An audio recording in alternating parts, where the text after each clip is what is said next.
Prije svega, ja sam danas u posjeti Zeničko-Dobojskom kantonu. Bio sam sa kolegom,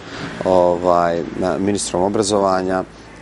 u Zenici, obišli smo 2 škole, obišli smo praktično one projekte koji su ove godine podržani od strane Federalnog ministarstva obrazovanja i nauke i razgovarali smo o svemu onome što nam je raditi za narednu godinu.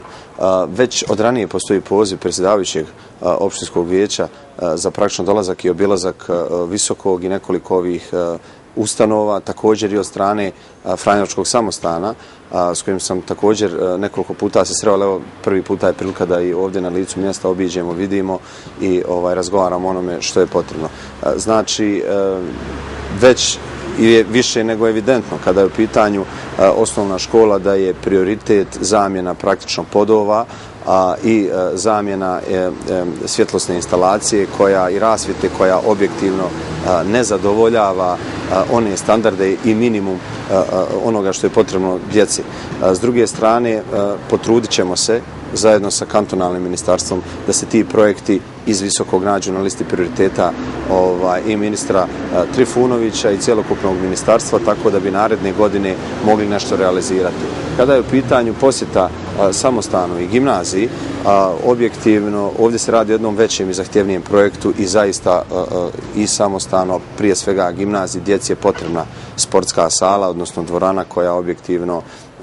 u onim kapacitetima, gabaritima koji bili po iole minimumu standarda i normativa apsolutno ne postoji, ne zadovoljava i to je projekat u koji ćemo, evo ja ću kasnije predložiti da se uključe pored kantonalnog resornog ministarstva i opština Visoko i Federalno ministarstvo obrazovanja i nauke i Federalno ministarstvo kulture i sporta, da vidimo na koji način, u kojem vremenskom periodu bi bilo realno izvodivo da se jedan takav projekat koji zahtijeva malo veće investicije zaokruži. Tako da evo, mogu sumirati, kratko reći da mi je zaista zadovoljstvo. U ovih 1,5 dana obišao sam poprilično dobar dio svih kantona, cijele Federacije Bosne i Hercegovine. Drago mi je da je došlo vrijeme i na Visoko i evo ja mogu odmah sada reći da ćemo se vidjeti naredne godine, ali sa konkretnim i realiziranim stvarima, onima o čemu smo razgovarali. Slično je bilo i sa drugim sredinama od Bužima do Sapne, gdje smo prošle godine obilazili, ove godine došli sa konkretnim projektima i krenuli u realizaciju istih. Tako da ovo je prva, da tako kažem, nastupna posjeta, a sljedeće godine, ako Bog da, vraćamo se, ono što se kaže, s obrazom da realiziramo dio onoga što smo rekli. Vi ste naravno novinari, naše kolege, pratit ćete sve to, ko slaže, bit će kažete.